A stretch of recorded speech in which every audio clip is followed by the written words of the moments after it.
बहन को न्याय दिलाने के लिए दर दर भटक रहा भाई, नहीं हो रही कोई सुनवाई।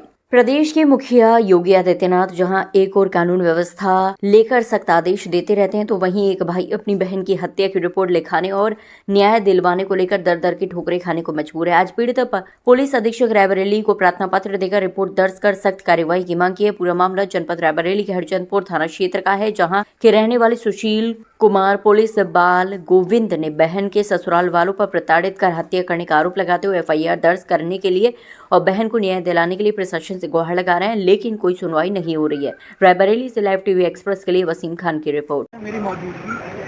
पूरी अधीक्षक कार्यालय पे है और आप हमारे साथ देख सकते हैं, यहाँ पर दर्जनों की संख्या पे महिलाएं बैठी हैं, कुछ पुरुष भी हैं। क्या उनका दर्द है? एक बहन को लेकर के बीते दिनों उसकी मौत हो जाती है और उसकी लाश साई नदी में मिलती है। गंगागंज में मंदिर है, वहां के पास लाश मिलती है। और क्या कुछ कारण है, कैसे उसकी मौत हो जाती है, और अब तक ये लोग पीड़ित उसको इंसाफ दिलाने के दर दर भटक रहे हैं, तो कहीं थाने तो कहीं चौकी और आज यहाँ एसपी ऑफिस। और अभी यहाँ से क्या आश्वासन मिला, क्या कुछ कहना है, इनका जो दर्द है वो आपके सामने है, आपको सुनाते हैं। भाई साहब, क्या नाम है? सुशील जी, अभी आप यहाँ एसपी कार्यालय आए हैं, आपके साथ महिलाएं भी हैं, आपके परिवार जी दर्जनों भीड़ आप यहाँ पर इकट्ठा कर रहे हैं, और ये जो कागज अब आप यहाँ पर एप्लीकेशन प्रार्थना पत्र दिए, तो क्या एसपी साहब से मुलाकात हुई? एसपी साहब से मुलाकात हुई है। और आप किस दर्द को लेकर के अपनी बहन को जो बता रही है, जो लाश मिली, क्या था उसका पूरा मामला, पहले ये बताइए। उसका मामला ये था, उसको बहुत पीड़ित कर रहे थे वहाँ पे छतैया में उसका घर है? जी। कई बार पहले शादी की थी आपने बहन की?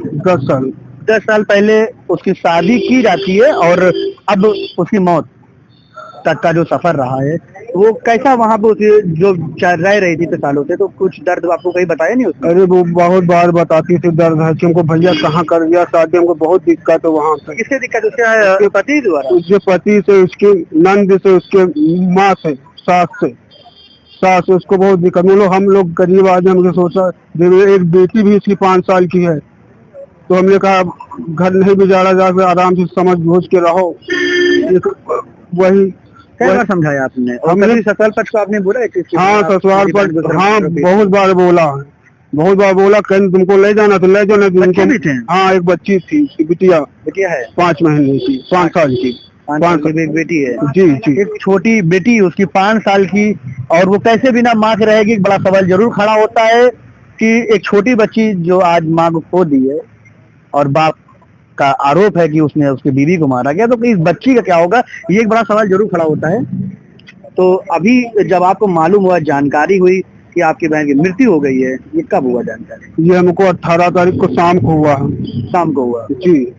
तो क्या बताया गया? मैं किसके द्वारा फोन आया, कैसे मालूम हुआ? हमको उसके पब्लिक ऐप द्वारा पता चला। पब्लिक ऐप में देखा किस इलाके में? वो आपकी बहन की थी? जी। फिर आप कहाँ पहुँचे? सीधा हम थाने पहुँचे। फिर क्या पूछा? थाने पहुँचे, हम कहे तो कहीं पोस्टमार्टम हो जाने दो, वहाँ कोई सुनवाई नहीं हुआ। फिर जब आपने कंफर्म किया कि मेरी बहन है, तो उसके बाद में आपने बहन को इंसाफ दिलाने के लिए थाने गए? जी, थाने गए, वहाँ ये कोई सुनवाई नहीं हो रही। वहाँ पे क्या कह रहे हैं? वहाँ कह रहे हैं कि तुम्हारी बहन आत्महत्या कर लिया है। अच्छा, वो कह रहे हैं कि आत्महत्या कर? जी। तो दोषियों पे जिन पे आपने आरोप लगाया, उनको गिरफ्तार किया, उन पे कार्रवाई की गई? कुछ नहीं, वो न गिरफ्तार हुए हैं अभी तक, और खुद स्वयं कह रहे हैं कि न गिरफ्तार कर पाई है। अच्छा, कौन कह रहा है? उनका हमारा जीजा, हमारे साथ शादी की? जी। तो क्या कह रहे हैं कि कुछ नहीं होगा? कुछ नहीं होगा। तो फिर आज आप एसपी ऑफिस आए? एसपी ऑफिस आए हैं। यहाँ पे क्या आश्वासन? यहाँ कहीं जांच करवाएंगे। तो अभी आप जैसे थाने से लेके एसपी ऑफिस तक आए, यहाँ भी आपको आश्वासन ही मिला। तो अगर कार्रवाई नहीं होती तो क्या आप कहाँ जाएंगे, क्या करना चाहेंगे? योगी मुख्यमंत्री तक आप जहाँ से जाएंगे? देखिए, एक बड़ा सवाल जरूर खड़ा हो रहा है कि यहाँ पर पीड़ित थाने से धक्के खाता है और यहाँ पर एसपी कार्यालय आता है अपनी एक उम्मीद लेकर कि यहाँ से हमें इंसाफ मिलेगा, लेकिन अगर यहाँ से भी आश्वासन ही मिलेगा तो पीड़ित कहाँ जाएगा? बड़ा सवाल जरूर खड़ा होता है। और इनका ये कहना है कि यहाँ से हम योगी बाबा आदित्यनाथ लखनऊ, यहाँ से ये जो महिलाएं इनके साथ लेकर के यहाँ से वहां जाएंगे, तो क्या प्रशासन से इंसाफ नहीं मिलेगा? क्या इस तरह से पीड़ित भटकते रहेंगे? और एसपी साहब के चौखट पे क्या इसी तरह गुहार लगाने पर ही इंसाफ होगा, या यहाँ से भी नहीं इंसाफ होगा? एक और उत्तर प्रदेश के मुखिया योगी आदित्यनाथ लगातार प्रयासरत महिलाओं के लिए बड़े बड़े कानून जरूर बनाए गए हैं, और सशक्तिकरण मिशन भी अभियान चलाया जाता है। तो जागरूकता अभियान चलाकर गांव-गांव, घर-घर लोगों को जागरूक किया जा रहा है। बेटी बचाओ बेटी पढ़ाओ का नारा देश के प्रधानमंत्री नरेंद्र मोदी जी लगातार दे रहे हैं। तो कहीं सुरक्षा व्यवस्था को इस तरह से अगर मौतें होती रहेंगी, ससुराल से पीड़ित दहेज को लेकर के या किसी भी लेकर के किसी तरह शिकार होती रहेंगी और उनके घर वालों को अगर उस बेटी को इंसाफ भी नहीं मिलेगा, तो ये कैसा कानून व्यवस्था है। कहीं ना कहीं लॉ एंड ऑर्डर पे एक सवाल जरूर खड़ा हो रहा है। और हमारे साथ जुड़े रहिए, हम आपको इस तरह से जो पीड़ित हैं और यहाँ आज जो हमारी मौजूदगी आपको लगातार दिखाते रहेंगे। अभी इस यहाँ जो आश्वासन मिला है साहब ने इनको दिया है कि इस पे कार्रवाई जरूर होगी, लेकिन थाना अध्यक्ष पे सवाल जरूर खड़ा हो रहा है कि अब तक उन्होंने इस पे कार्रवाई क्यों नहीं की, क्यों इनको यहाँ से यहाँ आना पड़ा। जुड़े रहिए हमारे साथ, कैमरामैन वसीम खान, रायबरेली।